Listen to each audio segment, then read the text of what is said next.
परम पिता की हम स्तुति गाए, वो ही है जो बचाता हमें।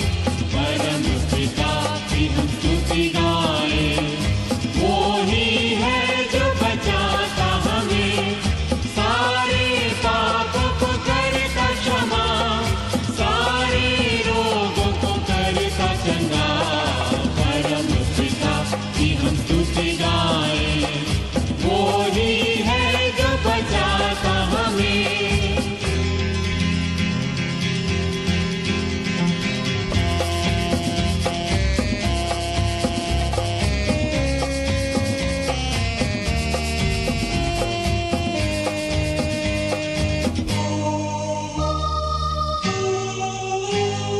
धन्यवाद दे उसके आसनों में, आनंद से आए उसके चरणों में। धन्यवाद दे उसके आसनों में, आनंद से आए उसके चरणों में। संगीत गाकर खुशी से मुक्ति की चट्टान को जय ललकारे। परम पिता की हम स्तुति गाए, वो ही है जो बचाता हमें।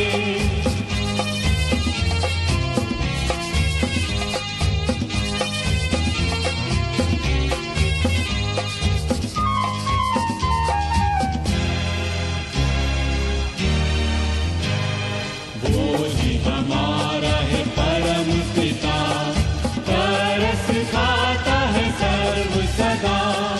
वो ही हमारा है परम पिता, तरस खाता है सर्व सदा। पूरब से पश्चिम है जितनी दूर, उतनी ही दूर ये हमारे गुनाह। परम पिता की हम स्तुति गाए, वो ही है जो बचाता हमें।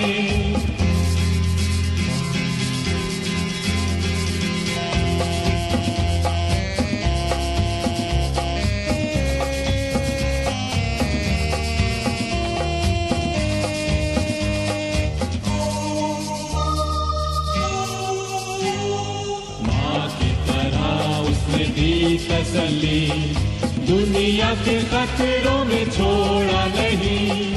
माँ की तरह उसने दी तसल्ली, दुनिया के खतरों में छोड़ा नहीं। खालिस दूध है कलाम का दिया, और भी हमेशा की जिंदगी। परम पिता की हम स्तुति गाए, वो ही है जो बचाता हमें।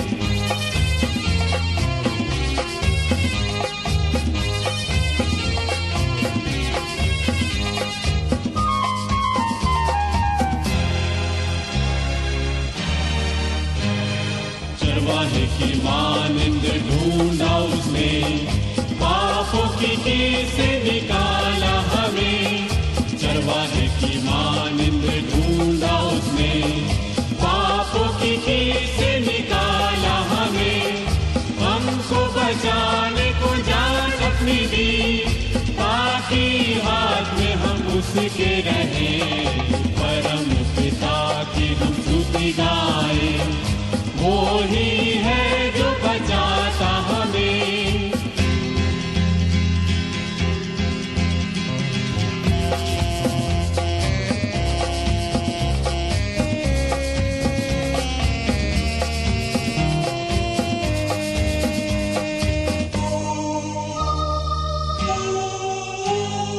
घोंसले को बार बार तोड़कर उसने चाहा किसी के हम उड़ना उसे।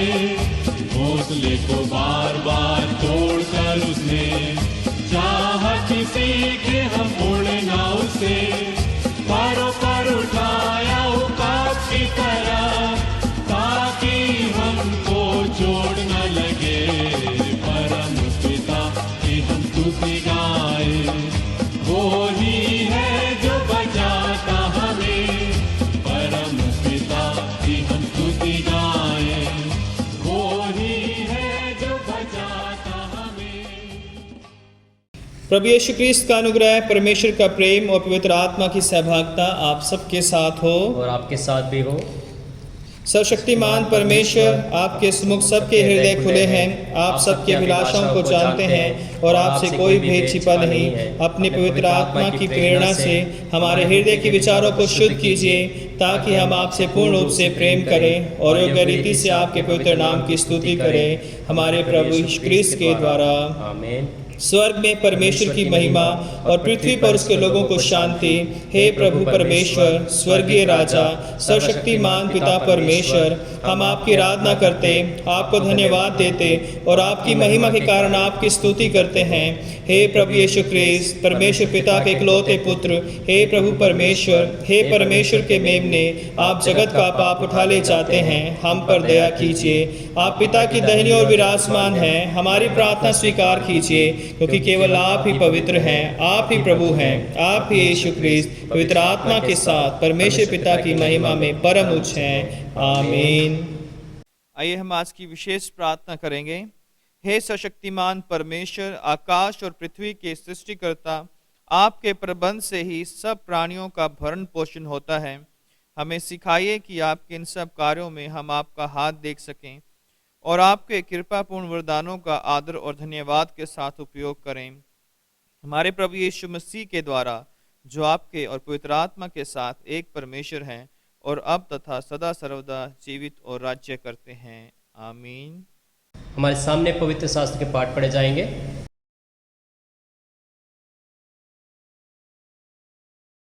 मैं पढ़ूंगी उत्पत्ति 9 उसका 8 से लेके 16 वचन तक। उत्पत्ति 9 उसके 8 से लेके 16 वचन तक। फिर परमेश्वर ने नूह और उसके पुत्रों से कहा, सुनो, मैं तुम्हारे साथ और तुम्हारे पश्चात जो तुम्हारा वंश होगा उसके साथ भी वाचा बांधता हूँ, और सब जीवित प्राणियों से भी जो तुम्हारे संग हैं, क्या पक्षी, क्या घरेलू पशु, क्या पृथ्वी के सब बेनेले पशु, पृथ्वी के जितने जीव जंतु जहाज से निकले हैं। और मैं तुम्हारे साथ अपनी ये वाचा बांधता हूँ कि सब प्राणी फिर जल प्रलय से नष्ट न होंगे, और पृथ्वी का नाश करने के लिए फिर जल प्रलय ना होगा। फिर परमेश्वर ने कहा, जो वाचा मैं तुम्हारे साथ और जितने जीवित प्राणी तुम्हारे संग हैं उन सब के साथ भी युग युग की पीढ़ियों के लिए बांधता हूँ, उसका यह चिन्ह है, मैंने बादल में अपना धनुष रखा है, वह मेरे और पृथ्वी के बीच में वाचा का चिन्ह होगा। और जब मैं पृथ्वी पर बादल फैलाऊं, तब बादल में धनुष दिखाई देगा। तब मेरी जो वाचा तुम्हारे और जीवित शरीरधारी प्राणियों के साथ बंधी है, उसको मैं स्मरण करूंगा। तब ऐसा जल प्रलय फिर ना होगा, जिससे सब प्राणियों का विनाश हो। बादल में जो धनुष होगा, मैं उसे देख के ये सदा की वाचा स्मरण करूंगा, जो परमेश्वर के और पृथ्वी पर के सब जीवित शरीरधारी प्राणियों के बीच बंधी है। फिर परमेश्वर ने नूह से कहा, जो वाचा मैंने पृथ्वी भर के सब प्राणियों के साथ बांधी है, उसका चिन्ह यही है। ये परमेश्वर का वचन है। परमेश्वर का धन्यवाद हो।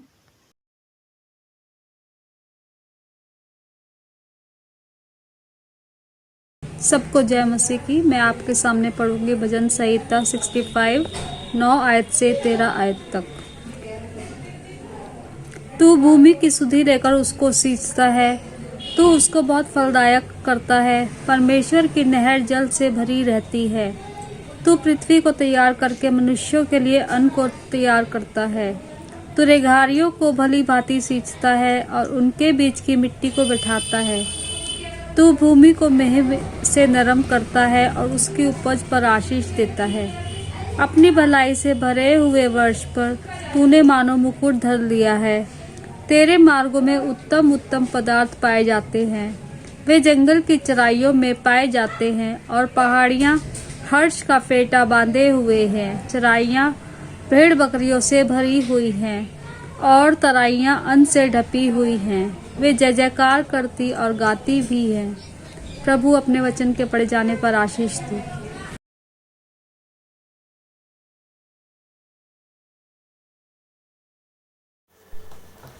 Praise the lord. मैं आपके सामने पढ़ने जा रही हूँ प्रेरितों के काम उसका 17वां बाब 22 से लेके 31 तक। तब पौलुस ने अरियुगुस के बीच में खड़े होकर कहा, एथेंस के लोगों, मैं देखता हूँ कि तुम हर बात में देवताओं के बड़े मानने वाले हो, क्योंकि मैं फिरते हुए जब तुम्हारी पूजने की वस्तुओं को देख रहा था तो एक ऐसी वेदी पाई जिस पर लिखा था, अनजाने ईश्वर के लिए, इसलिए जिसे तुम बिना जाने पूजते हो, मैं तुम्हें उसका समाचार सुनाता हूँ। जिस परमेश्वर ने पृथ्वी और उसकी सब वस्तुओं को बनाया, वह स्वर्ग और पृथ्वी का स्वामी होकर हाथ के बनाए हुए मंदिरों में रहता है, ना किसी वस्तु की आवश्यकता के कारण मनुष्य के हाथों की सेवा लेता है, क्योंकि वह स्वर्ग ही सबको जीवन और श्वास और सब कुछ देता है। उसने एक ही मूल से मनुष्य की सब जातियां सारी पृथ्वी पर रहने के लिए बनाई हैं, और उसके ठहराए हुए समय और निवास की सीमाओं को इसलिए बांधा है कि वे परमेश्वर को ढूंढे, कदाचित उसे टटोल कर पाए, तो भी वह हम में से या किसी से दूर नहीं, क्योंकि हम उसी में जीवित रहते और चलते फिरते और स्थिर रहते हैं। जैसा तुम्हारे कितने कवियों ने भी कहा है, हम तो उसी के वंशज हैं। अतः परमेश्वर का वंश होकर हमें यह समझना उचित नहीं कि ईश्वर तत्व सोने या रूपे या पत्थर के समान है, जो मनुष्य की कारीगरी कल्पना से गढ़े गए हों। इसलिए परमेश्वर ने अज्ञानता के समय पर ध्यान नहीं दिया था। अब वह हर जगह सब मनुष्य को मन फिराने की आज्ञा देता है, क्योंकि उसने एक दिन ठहराया जिसमें वह उस मनुष्य के द्वारा धर्म से जगत का न्याय करेगा, जिसे उसने ठहराया, और उसे मरे हुओं में से जिलाकर यह बात सब पर प्रमाणित कर दी है। यह परमेश्वर का वचन है। परमेश्वर अपने पढ़े सुने जाने पर आशीष दे। आइए हम सुसमाचार वचन में जाने से पहले एक गीत गाएं।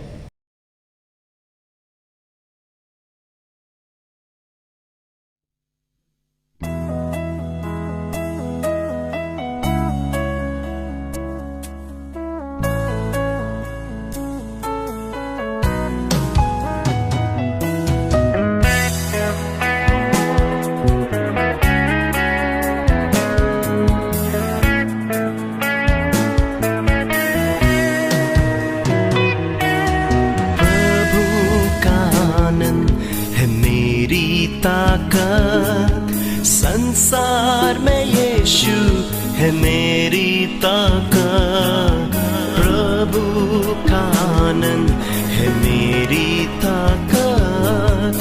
संसार में यीशु है मेरी ताकत, वो मेरा आनंद हर एक दिन में, वो मेरा सहारा है।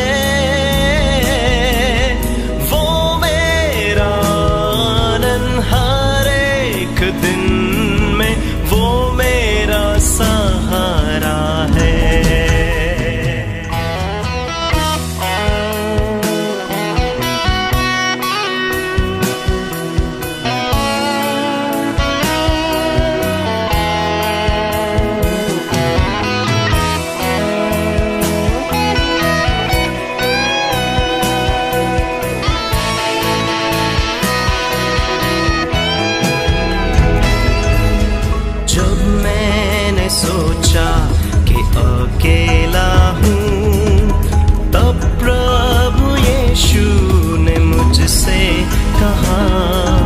जब मैंने सोचा कि अकेला हूँ, तब प्रभु यीशु ने मुझसे कहा, संसार के अंत तक साथ रहने वाला मैं तेरे साथ हूँ।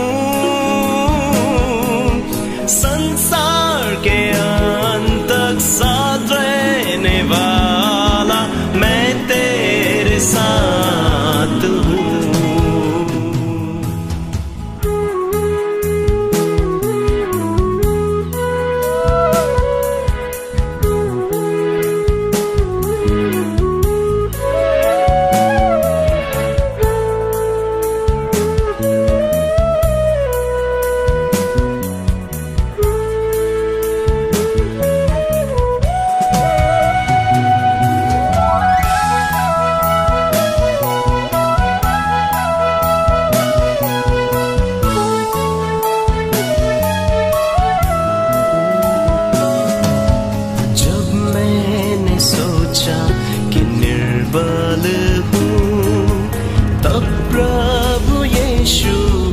मुझसे कहा, जब मैंने सोचा कि निर्बल हूँ, तब प्रभु यीशु ने मुझसे कहा, शक्ति देने वाला, सामर्थ देने वाला, मैं तेरे साथ हूँ। शक्ति देने वाला, सामर्थ देने वाला, मैं तेरे साथ हूँ। Hallelujah, hallelujah, hallelujah, hallelujah, hallelujah, hallelujah, hallelujah.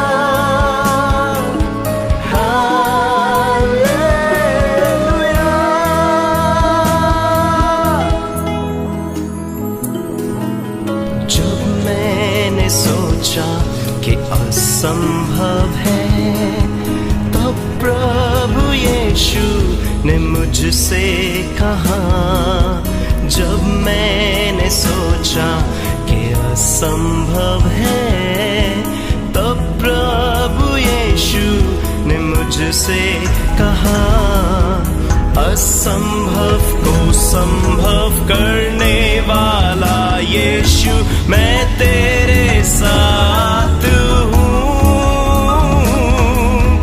असंभव को संभव करने वाला यीशु, मैं तेरे साथ हूँ।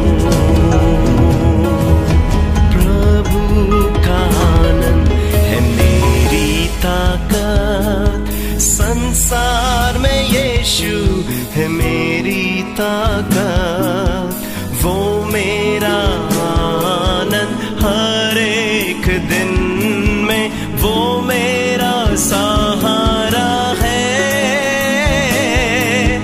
वो मेरा आनंद हर एक दिन में, वो मेरा सहारा है।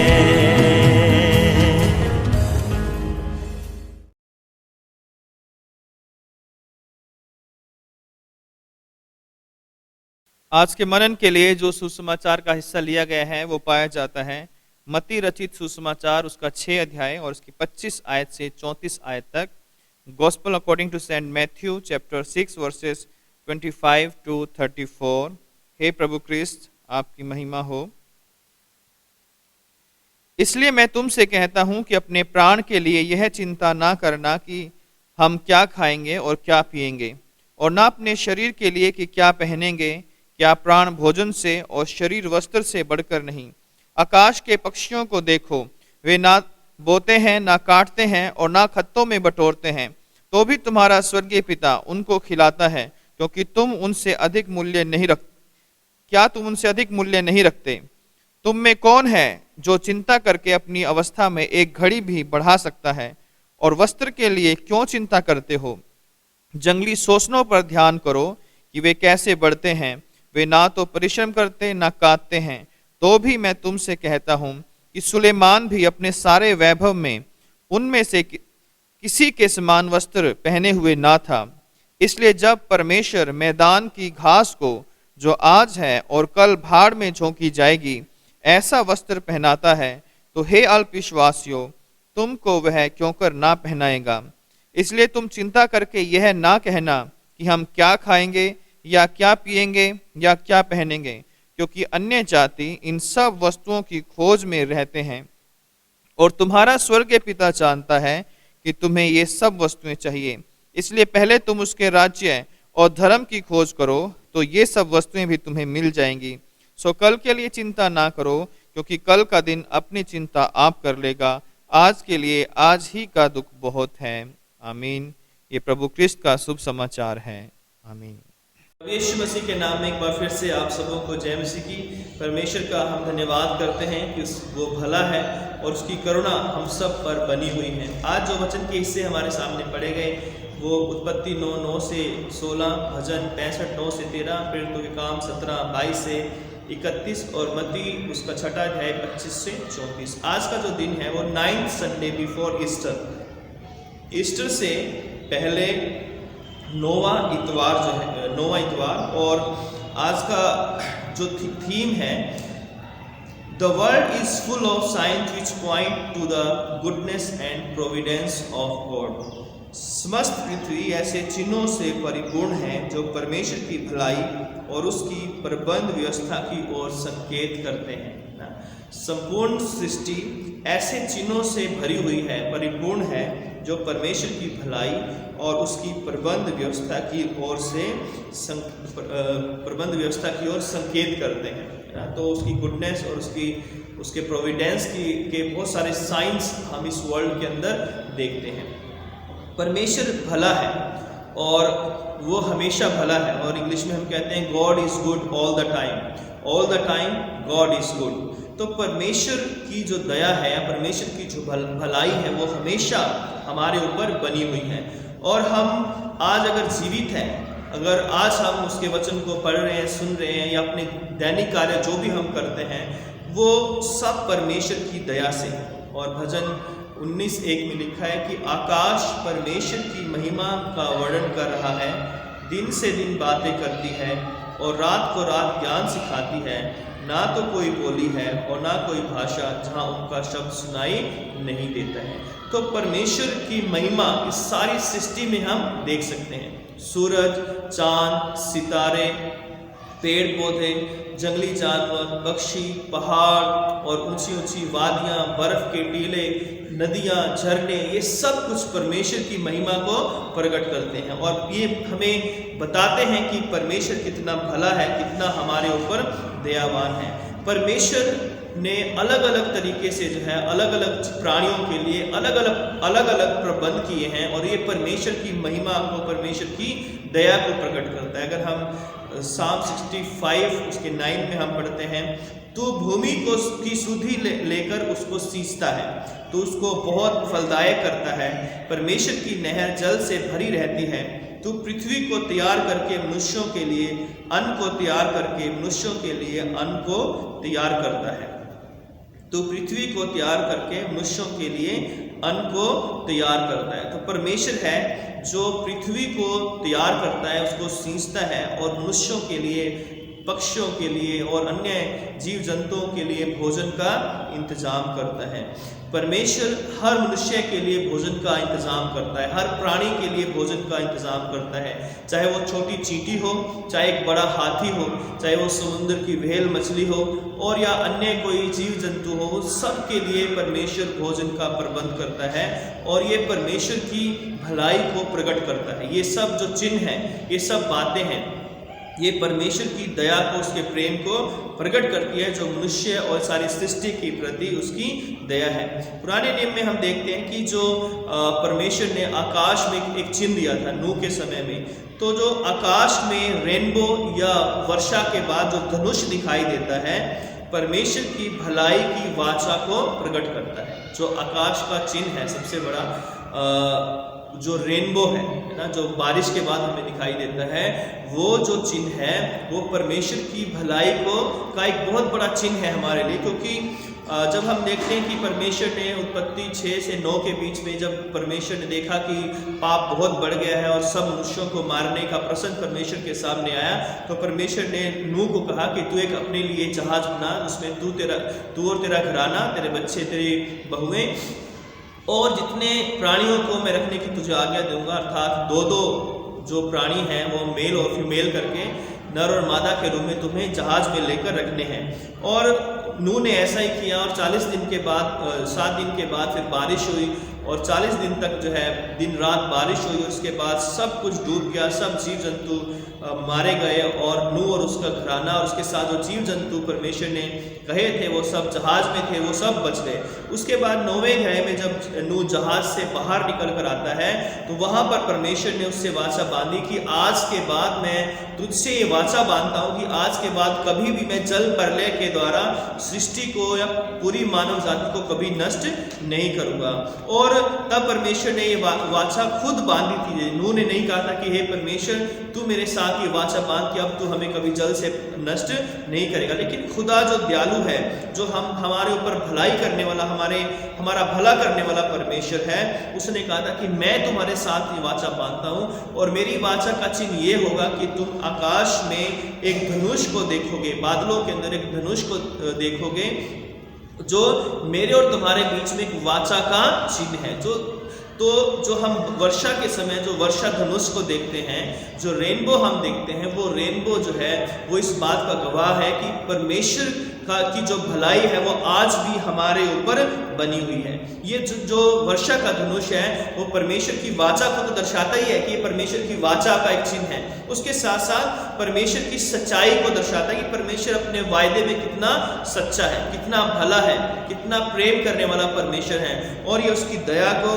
परमेश्वर की करुणा को और परमेश्वर के प्रेम को हमारे प्रति दिखाता है। ये जो रेनबो जब हम देखते हैं तो ये रेनबो परमेश्वर की गवाही देता है कि परमेश्वर ने मानव जाति से वायदा किया कि मैं तुम्हें कभी जल के द्वारा कभी दोबारा से नष्ट नहीं करूंगा। तो परमेश्वर की भलाई का चिन्ह हम अक्सर देखते हैं, कई बार हम बारिश के बाद इस चिन्ह को हम देखते हैं। दूसरी बात हम देखते हैं कि आकाश के पक्षी परमेश्वर की भलाई का एक और उसके प्रबंध का एक प्रगटीकरण है। आकाश के पक्षी परमेश्वर की भलाई का और उसके प्रबंध का एक प्रकटीकरण है। मत्ती 6:26 में प्रभु ने कहा, यीशु मसीह ने कहा कि आकाश के पक्षियों को देखो, वे ना बोते हैं, ना काटते हैं और ना खत्तों में बटोरते हैं, तो भी तुम्हारा स्वर्गीय पिता उनको खिलाता है। क्या तुम उनसे अधिक मूल्य नहीं रखते हो? तो परमेश्वर कितना भला है। वो कहते हैं कि तुम आकाश के पक्षियों को देखो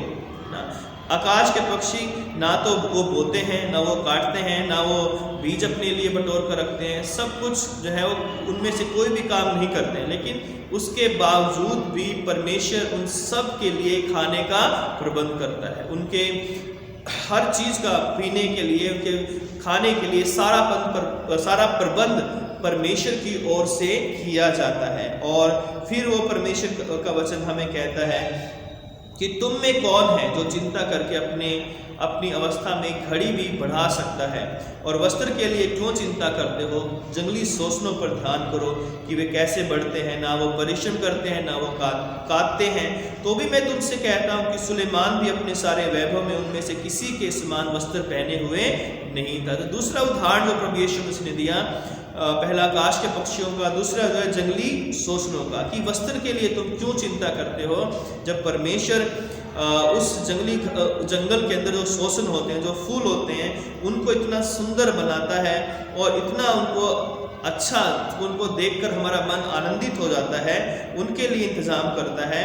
और फिर कहता है कि इसलिए जब परमेश्वर मैदान की घास को जो आज है और कल भाड़ में झोंकी जाएगी ऐसा वस्त्र पहनाता है, तो हे अल्पविश्वासियों तुमको वह क्यों कर ना पहनाएगा। तो दूसरी बात यहाँ पर परमेश्वर जो उदाहरण दिया है कि आकाश के पक्षी, मैदान की घास और जंगली शोषणों के द्वारा, ये सारी सृष्टि की परमेश्वर के द्वारा सृष्टि की गई चीज़ें हैं जो परमेश्वर की महिमा को प्रकट करती हैं, उसकी भलाई को और उसके प्रबंध को प्रकट करती है। कि जो परमेश्वर आकाश के पक्षियों को खिला सकता है, जो परमेश्वर उस जंगली शोषणों को बढ़ा सकता है, जो ना काटते हैं ना बोते हैं, जो परमेश्वर मैदान की घास को इतना सुंदर रूप देता है, वो परमेश्वर मुझसे और आपसे कहता है कि तुम चिंता करके किसी भी तरह से अपनी किसी अवस्था को बढ़ा नहीं सकते हो। इसलिए परमेश्वर कहता है कि हम जो उसके चुने हुए लोग हैं, हम जो उसके बेटे बेटियां हैं, हम किसी भी बात की चिंता ना करें जो है, क्योंकि चिंता करके हम कुछ भी हासिल नहीं कर सकते हैं। हम प्रार्थना करें,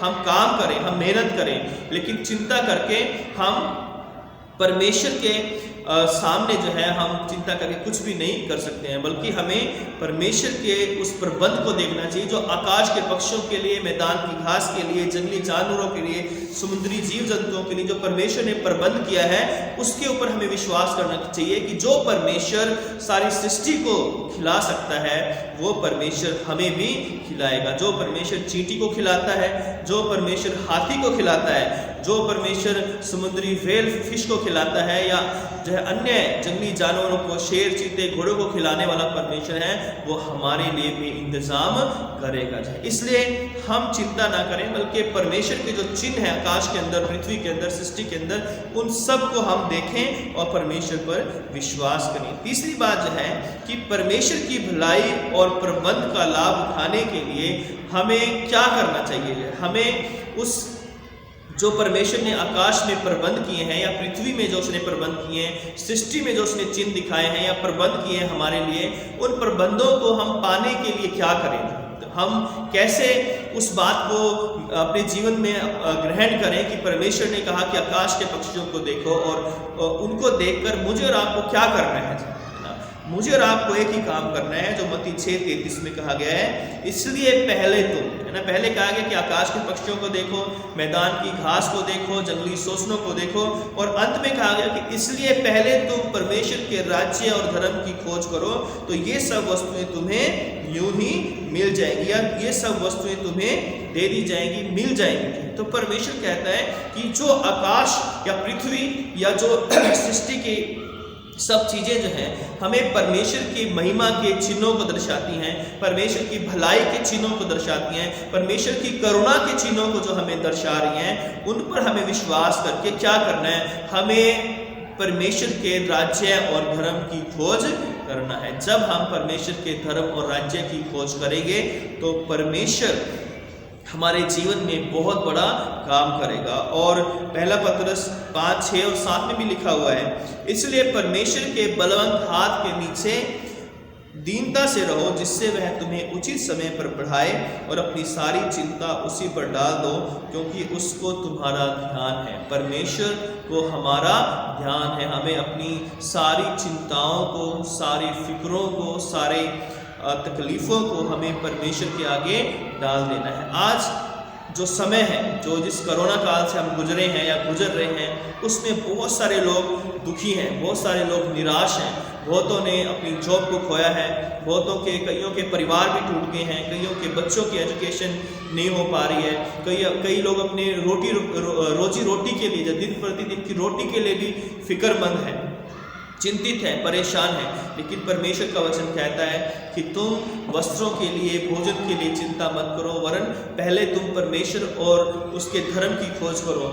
निश्चय परमेश्वर हमारे भोजन और वस्त्रों का इंतजाम करेगा। जब आप परमेश्वर के आगे अपने आप को दीन और नम्र कर दोगे तो परमेश्वर हमारी ज़रूरतों को पूरा करेगा। बहुत सारे भाई बहन आते हैं कि हमारे पास जॉब नहीं है, हमारे पास घर में ये नहीं है, लेकिन परमेश्वर का ये वायदा है कि जो लोग उसकी ओर दृष्टि करते हैं वो ज्योति पाते हैं और उनके मुंह कभी काले नहीं होते हैं।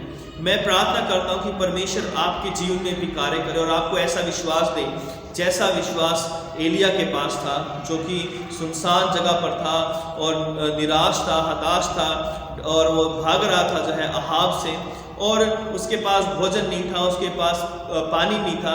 तो परमेश्वर ने उसको एक सोते के पास भेजा, और लिखा है परमेश्वर ने कौओं को ये आज्ञा दी थी कि एलिया के लिए वो सुबह शाम जो है वो खाना लेकर आए थे। कौआ जो था वो कभी भी किसी मनुष्य के लिए खाना नहीं ला सकता। एक ऐसा पक्षी है जो खाना छीन तो सकता है, खाना चुरा तो सकता है, लेकिन वो किसी को खाना लाकर दे नहीं सकता जो है। और कौवे का एलिया के लिए खाना लाना, और वो भी मांस के टुकड़े लाना, रोटी लाना, इस बात को दर्शाता है कि परमेश्वर आज आपके लिए भी असंभव कार्य को संभव कर सकता है। हमें एलिया की तरह परमेश्वर के वचन पर और परमेश्वर पर विश्वास करने की ज़रूरत है कि वो परमेश्वर है और हमारे लिए इंतज़ाम करेगा।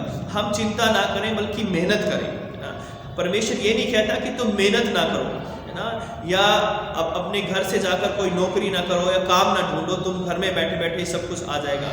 परमेश्वर कहता है कि तुम मेहनत करो, चिंता मत करो, और मैं तुम्हारा खिलाने वाला परमेश्वर हूँ। मैं तुम्हारे थोड़े से थोड़े में भी तुम्हें आशीषित करूँगा, तुम्हारे लिए इंतजाम करूँगा। इसलिए एलिया का जो विश्वास था, एलिया के विश्वास के द्वारा, कौओं के द्वारा परमेश्वर ने उसे भोजन खिलाया। तो परमेश्वर की आज ये वाचा मेरे साथ और आपके साथ भी है कि परमेश्वर हमें ना कभी छोड़ेगा और ना कभी त्यागेगा। ये सारी सृष्टि उसकी महिमा को प्रकट करती है, उसके अनुग्रह को प्रकट करती है, उसकी दया को प्रकट करती है। परमेश्वर भला है, और तभी आज तक ये सृष्टि बनी हुई है और ये सृष्टि हमें गवाही देती है कि हम जो मनुष्य हैं, इस सृष्टि के सर्वश्रेष्ठ प्राणी परमेश्वर ने हमें बनाया है। परमेश्वर कहता है कि हमें जो आशीषें मिली हैं उनके लिए हम परमेश्वर का धन्यवाद करें और वस्त्र भोजन के लिए हम परमेश्वर से प्रार्थना करें कि हे परमेश्वर आप हमारे लिए इंतज़ाम करें। जो लोग जॉबलेस हैं परमेश्वर से प्रार्थना करें कि हे परमेश्वर उसके आगे हम गिड़गिड़ाएं, उसके आगे हम दीन हो जाएं कि परमेश्वर हमारी जॉब का इंतज़ाम कर। जो आर्थिक रीति से या किसी भी तरह से परेशान हैं उन सब के लिए मेरी प्रार्थना है कि परमेश्वर आप सबों की ज़रूरतों को पूरा करें। परमेश्वर की हम भलाइयों को भी हमेशा याद रखे हैं। परमेश्वर हमेशा हमारे साथ रहता है, वो हमारी सब ज़रूरतों को पूरा करने वाला परमेश्वर है। इसलिए पहले हमें परमेश्वर के धर्म और राज्य की खोज करना है और जब हम ऐसा करेंगे तो परमेश्वर का वायदा है कि वो हर चीज़ का हमारे लिए इंतज़ाम करेगा। और आगे कहता है कि सो कल के लिए चिंता ना करो क्योंकि कल का दिन अपनी चिंता आप कर लेगा। तो हमें कल के बारे में चिंता करने की ज़रूरत नहीं है बल्कि प्रार्थना करने की ज़रूरत है कि हे परमेश्वर आप हमारे लिए इंतज़ाम करें। एक और पुराने नियम में एक बहुत बड़ा उदाहरण है यूसुफ का, कि यूसुफ को उसके भाइयों ने बेच दिया था और उसे ऐसी जगह बेच दिया था जहाँ से उसका लौट कर आना बड़ा ही कठिन काम था। लेकिन क्योंकि यूसुफ जो था वो परमेश्वर पर भरोसा रखता था, उसने अपने दुख में, अपने संकट में परमेश्वर को अपने साथ बनाए रखा, परमेश्वर पर उसने अपने विश्वास को बनाए रखा। तो उसी यूसुफ को परमेश्वर ने, जो कुछ साल पहले गड्ढे में था और कुछ साल के बाद वही यूसुफ मिस्र का प्रधानमंत्री बना और उसके बिना, उसकी आज्ञा के बिना मिस्र में कोई भी काम नहीं होता था। उसी तरह परमेश्वर आज आपसे भी कहता है कि परमेश्वर आपसे प्यार करता है। वो आपको यूसुफ की तरह आशीषित करेगा, वो आपको यूसुफ की तरह एक बड़ा नाम और एक बड़ी महिमा देगा। लेकिन उससे पहले हमें परमेश्वर के धर्म और राज्य की खोज करनी पड़ेगी। हमें हर दुख में, हर सुख में परमेश्वर पर भरोसा रखना पड़ेगा कि परमेश्वर आप हमारी सहायता करो, परमेश्वर आप हम पर दया करो। तो संपूर्ण जो सृष्टि है वो अनेक चिन्हों से भरी हुई है। जिस तरह परमेश्वर पक्षियों को खिलाता है, मैदान की घास को सुंदरता देता है, जंगली सोसनों को संभालता है, उनको बढ़ाता है, आज वो परमेश्वर मुझसे और आपसे भी वायदा करता है कि मत डरो, मैं तुम्हारे साथ हूँ, इधर उधर मत ताको, मैं तुम्हारा परमेश्वर हूँ। वो यहोवा परमेश्वर, वो प्रभु परमेश्वर, वो पवित्र आत्मा आप सबों की सहायता करें कि हम ये विश्वास कर सकें कि हमारा परमेश्वर अद्भुत काम करने वाला है। वो ऐसा नहीं कि उसने पहले किया अब नहीं करेगा, आज भी वो आपके लिए अद्भुत काम करने की हिम्मत और ताकत रखता है, सामर्थ्य रखता है, क्योंकि वो पवित्र है, सामर्थी है, वो सारी सृष्टि का मालिक है। तो हम परमेश्वर की महिमा करें, परमेश्वर की स्तुति करें, परमेश्वर को धन्यवाद दें और उसके धर्म और राज्य की खोज करें। अगर हम उसके धर्म और राज्य की खोज करेंगे तो परमेश्वर आपके जीवन में अद्भुत काम करेगा। और आज आप दुख में हो सकते हो, आज आप परेशानी में हो सकते हो, आज आप आर्थिक तंगी में हो सकते हो, आज आप निराश हो सकते हो, लेकिन परमेश्वर कल का जो दिन आएगा या आने वाला जो समय आएगा वो आपके जीवन में कोई बहुत बड़ी आशीष लेकर आएगा, परमेश्वर का अनुग्रह आपकी ज़िंदगी में आएगा। इसलिए हमें विश्वास में बने रहना है और सृष्टि में जो चिन्ह, जो वाचा परमेश्वर ने बांधी है उसको हम देखकर परमेश्वर की महिमा करें, उसकी स्तुति करें, उसको धन्यवाद करें। आइए अपनी आंखें बंद करेंगे और प्रार्थना करेंगे। सर्वशक्तिमान पिता परमेश्वर, मैं एक बार फिर से आपके चरणों में आता हूँ और आपके नाम में आपके सब बेटे बेटियों को आपके हाथों में सौंपता हूँ जो इस वचन को सुन रहे हैं। पिता प्यारे खुदावंद यीशु मसीह, हम एक ऐसे समय में जी रहे हैं जहाँ पर निराशा है, आर्थिक समस्याएं हैं मेरे पिता परमेश्वर, और बहुत सारी कमी घटियाँ हैं मेरे पिता। बहुतों के पास जॉब नहीं है पिता परमेश्वर, कामकाज नहीं है। हे पिता, मैं आपकी आशीष उन सब लोगों पर चाहता हूँ, उन सब को छू और आशीषित कर। जो जॉबलेस हैं आप उनकी जॉब का इंतज़ाम करें, जो बीमार हैं आप उन्हें छू लें और चंगाई दें, जो दुखी हैं, निराश हैं आप उन्हें आनंदित करें और अपनी आत्मा से परिपूर्ण करें, अपना भरोसा दें, अपना विश्वास दें। सबके जीवन में, सबके घर में, सबके परिवार में आपकी आशीष आने पाए। जो वचन बोए गए वो 100 गुना फल लेकर आए। हे पिता, आप एलिया को कौवों से खिला सकते हैं, आप यूसुफ को गड्ढे से उठाकर और मिस्र का प्रधानमंत्री बना सकते हो। प्रभु आज आप इनके लिए भी कार्य कर सकते हो। प्रभु अपने लोगों को आशीषित करें और छूकर चंगाई दें और अपनी आत्मा से परिपूर्ण करें। एक नई शक्ति, एक नया विश्वास, एक नया बल प्रदान कीजिए। धन्यवाद के साथ इस प्रार्थना को प्रभु यीशु ख्रिस्त के नाम से मांगते हैं, आमीन। आप सबों को जय मसीह की। परमेश्वर आप सबों को आशीष और बरकत दे। परमेश्वर में बने रहें, उस पर विश्वास रखें और हमेशा खुश रहें। सबको जय मसीह की। आइए हम निकाया का विश्वास वचन एक साथ बोलेंगे। हम एक परमेश्वर सर्वशक्तिमान पिता पर विश्वास करते हैं। वह स्वर्ग और पृथ्वी का और समस्त दृश्य एवं अदृश्य वस्तुओं का करता है। हम एक प्रभु यीशु ख्रिस्त पर विश्वास करते हैं। वह परमेश्वर का एकलौता पुत्र, सर्वयुगों से पहले पिता से उत्पन्न, परमेश्वर से परमेश्वर, ज्योति से ज्योति, सत्य परमेश्वर से सत्य परमेश्वर, कृत नहीं वरन उत्पन्न है। उनका और पिता का तत्व एक है। उन्हीं के द्वारा सब वस्तुएं बनी। हम मनुष्यों के लिए और हमारे उद्धार के निमित्त वह स्वर्ग से उतर आए। पवित्र आत्मा की सामर्थ्य से वह कुंवारी मरियम से जन्मे और मनुष्य बने। पैंतुस पिलातुस के शासन में वह हमारे लिए क्रूस पर चढ़ाए गए। उन्होंने दुख भोगा, वह मरे और गाड़े गए। पवित्र शास्त्र के कथन के अनुसार वह तीसरे दिन जी उठे। वह स्वर्ग पर चढ़ गए और पिता की दाहिनी ओर विराजमान हुए। वह जीवितों और मृतकों का न्याय करने के लिए महिमा के साथ फिर आएंगे और उनके राज्य का कभी अंत न होगा। हम पवित्र आत्मा पर विश्वास करते हैं। वह प्रभु और जीवन दाता है। वह पिता और पुत्र से निकलता है। पिता और पुत्र के साथ उसकी आराधना और स्तुति की जाती है। वह नबियों के द्वारा बोला। हम एक पवित्र सार्वलौकिक और प्रेरित कलीसिया पर विश्वास करते हैं। हम पापों की क्षमा के लिए एक बपतिस्मे को मानते हैं। हम मृतकों के पुनरुत्थान की और आने वाले युग के जीवन की प्रतीक्षा करते हैं, आमीन। आइए हम सब जो अपने सरों को झुकाएंगे और प्रार्थना करेंगे। विशेषकर हम प्रार्थना करेंगे वो लोग जो इस वीक में अपने बर्थडे और वेडिंग एनिवर्सरी सेलिब्रेट कर रहे हैं, उन सब लोगों के लिए हम प्रार्थना करेंगे। वो लोग जो हमारी कलीसिया में बीमार हैं, उनके लिए हम प्रार्थना करेंगे। और वो लोग जो कोविड से पीड़ित हैं या कोविड में जो लोग ड्यूटी कर रहे हैं, खासकर डॉक्टर्स, नर्सेज या अन्य सभी जो लोग हैं जो इस सर्विस में हैं, उन सब के लिए प्रार्थना करेंगे। और हम सब एक दूसरे के लिए प्रार्थना करें कि परमेश्वर हम सब पर दया करें, हमारी पूरी कलीसिया को और सब मसीहों के लिए हम प्रार्थना करेंगे। आइए हम अपनी आंखें बंद करेंगे और प्रार्थना करेंगे। सर्वशक्तिमान पिता परमेश्वर, बड़ी दीनता नम्रता के साथ आपके चरणों में आते हैं। आपका धन्यवाद करते हैं जीवन की सारी आशाओं के लिए। अब तक आपने हमें संभाला है, आपका धन्यवाद करते हैं। प्यारे खुदा, इस महामारी में भी प्रभु आपने अब तक हमें सुरक्षित रखा है, बचाए रखा है, आपका धन्यवाद करते हैं। फिर से मौका दिया कि हम आपकी आराधना कर सकें, स्तुति कर सकें, आपका धन्यवाद करते हैं। हे प्रभु, विशेषकर हम इस वक्त हम प्रार्थना करते हैं जो लोग भी इस वीक में पिता परमेश्वर अपना बर्थडे सेलिब्रेट कर रहे हैं, वो लोग जो अपनी वेडिंग एनिवर्सरी सेलिब्रेट कर रहे हैं, उन सब के लिए हम प्रार्थना करते हैं। आपका अनुग्रह उन पर हो, आपका पवित्र आत्मा उन पर दया करें मेरे पिता परमेश्वर। प्यारे खुदा, उनकी आयु को लंबी करना पिता परमेश्वर। जो लोग अपने बर्थडे सेलिब्रेट कर रहे हैं मेरे पिता, उनके घरों को, परिवारों को आप आशीषित करना। जो लोग अपनी सालगिरह मनाते हैं उनको भी आप ब्लेस करना, उनके पारिवारिक जीवन को, बच्चों को पिता, काम काज को ब्लेस करना मेरे पिता। जो लोग हमारी कलीसिया में बीमार हैं मेरे पिता परमेश्वर, उनके लिए प्रार्थना करते हैं मेरे पिता।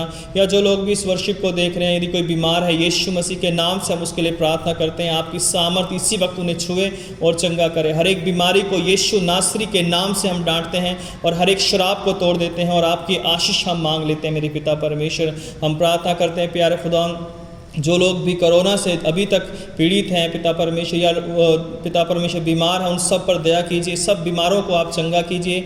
और विशेषकर हम फिर से डॉक्टर्स के लिए, नर्सेज के लिए और सब स्टाफ के लिए, उन सब लोगों के लिए प्रार्थना करते हैं जो अभी भी पिता परमेश्वर हॉस्पिटल्स में या अन्य जगहों पर कोरोना पेशेंट्स के बीच में कार्य कर रहे हैं मेरे पिता परमेश्वर। आपका सामर्थ उनकी सहायता करें, उन्हें बचाए रख पिता परमेश्वर, ताकि वो बहुतों के लिए एक आशीष का, एक चंगाई का कारण बन सके मेरे पिता। प्यारे खुदा, अपनी पूरी कलीसिया को और सब लोगों को जो इस आराधना को देखते हैं, उन सब के लिए प्रार्थना करते हैं। आपकी आशीष हर एक जन पर होने पाए मेरे पिता परमेश्वर। धन्यवाद करते हैं, आपने हमारी प्रार्थना को सुना है। हमारे देश पर दया कीजिए, हमारे प्रधानमंत्री, हमारे राष्ट्रपति और हमारे पूरे देश पर आपकी दया, आपकी करुणा बनी रहे।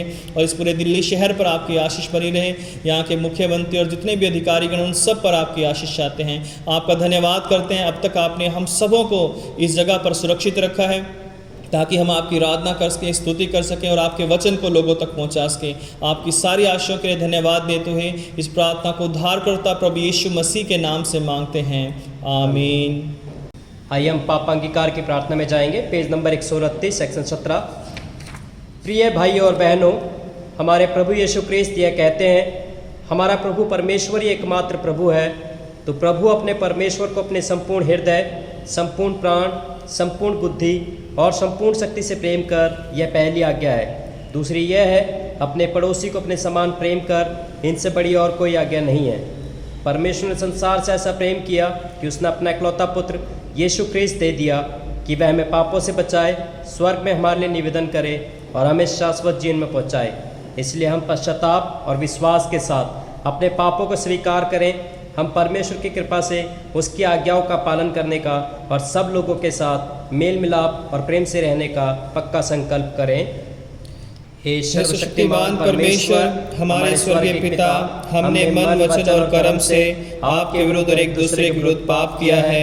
हमने अपनी ज्ञानता और दुर्बलता के कारण और जानबूझकर भी बुराई की है और भलाई करने में असफल रहे हैं। इन सब पापों के लिए हम सचमुच दुखी हैं और अंतःकरण से पश्चाताप करते हैं। आपके पुत्र यीशु क्रिस्त ने हमारे लिए अपने प्राण दिए। उन्हीं के कारण हमने जो पाप किए हैं उनको क्षमा कीजिए और ये वर दीजिए कि भविष्य में हम नया जीवन पाकर सदा आपकी सेवा करें, ताकि आपके पवित्र नाम की महिमा हो, आमीन। सर्वशक्तिमान परमेश्वर सबको क्षमा करता है जो एक दूसरे को क्षमा करते और सच्चा पश्चाताप करते हैं। वे आप सब पर दया करे, आप सबके पापों को क्षमा करे और उनसे आपको छुटकारा दे, सब भले कामों में आपको स्थिर और सबल करे और शाश्वत जीवन बनाए रखे, हमारे प्रभु यीशु क्रिस्त के द्वारा, आमीन। परमेश्वर का धन्यवाद हो। हम सब मिलकर मसीह की देह हैं। हम सब ने एक आत्मा के द्वारा एक देह में बपतिस्मा लिया है। हम ऐसे कार्यों में संलग्न रहे जिनसे शांति मिलती और एक दूसरे का निर्माण होता है। प्रभु की शांति सदा आपके साथ रहे और आपके साथ भी रहे। प्रभु यीशु मसीह के नाम में एक बार फिर से आप सबों को जय मसीह की। परमेश्वर का धन्यवाद करते हैं कि अब तक हमने प्रभु की अनुग्रह में बहुत सारी आशीषें पाई हैं और हर संडे की आराधना को हमने अटेंड किए हैं। प्रभु का धन्यवाद हो। और जैसा कि पहले भी हमने अनाउंसमेंट किया था कि हम अपनी ऑफरिंग्स जो है, जो हम रेगुलर चर्च में देते थे, अभी भी हमें अपनी ऑफरिंग को जो है अपने घर में नहीं रखना है, बल्कि हमें प्रभु के लिए उसको निकालना है। और उसके लिए जो है हम अपने जो ऑफरिंग है, या तो अपने आपके घरों में एक गुल्लक हैं, आप इन गुल्लक में जो है डाल सकते हैं। आपके पास ये चर्च द्वारा दिए गए गुल्लक होंगे, या आप अपने घर में जो है कोई ऐसा बॉक्स बना सकते हैं और उसमें जो है आप ऑफरिंग को डाल सकते हैं जो है, ताकि जो है जब भी आप चर्च में आते हो और उस ऑफरिंग को, उस गुल्लक को जो है, उस बॉक्स को आप ला सकते हो चर्च में। और हर शाम को जो है पास्टरेट कमेटी के लोग चर्च में होते हैं और संडे को सुबह होते हैं। तो आप कभी भी शाम को या संडे की मॉर्निंग में आकर जो है आप अपनी ऑफरिंग जो है भेंट कर सकते हो। तो ये समय है कि हम अपनी ऑफरिंग जो है प्रभु के नाम में जो है अपने अपने जो गुल्लक हैं हमारे पास या बॉक्स है उनमें हम डालेंगे जो है। आइए हम एक गीत गाएं, इस दौरान हमारी भेंट एकत्रित की जाएगी।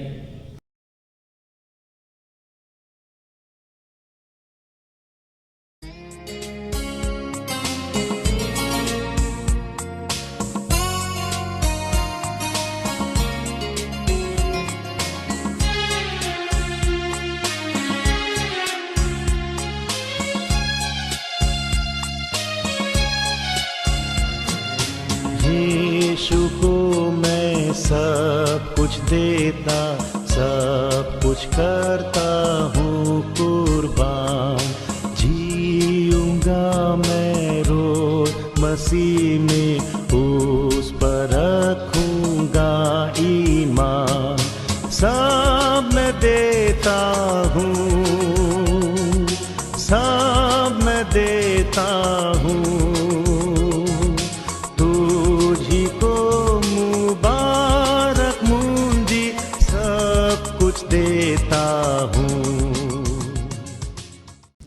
आइए हम इस भेंट को और इसके साथ अपने आप को भी परमेश्वर की महिमा और सेवा के लिए अर्पित करें। सर्वशक्तिमान परमेश्वर, संसार के सृष्टिकर्ता, सब वस्तुएं आप ही से प्राप्त होती हैं और आपकी ही संपत्ति में से हम आपको भेंट चढ़ाते हैं। हम आपसे विनती करते हैं कि इस दान को अपने नाम की महिमा और अपने लोगों की भलाई के लिए स्वीकार कीजिए, हमारे प्रभु यीशु ख्रीस्त के द्वारा। आमीन। आइए हम सब प्रभु की प्रार्थना के साथ बोलेंगे। हे हमारे स्वर्गीय पिता, आपका नाम पवित्र माना जाए, आपका राज्य आए, आपकी इच्छा जैसे स्वर्ग में पूरी होती है वैसे पृथ्वी पर भी पूरी हो।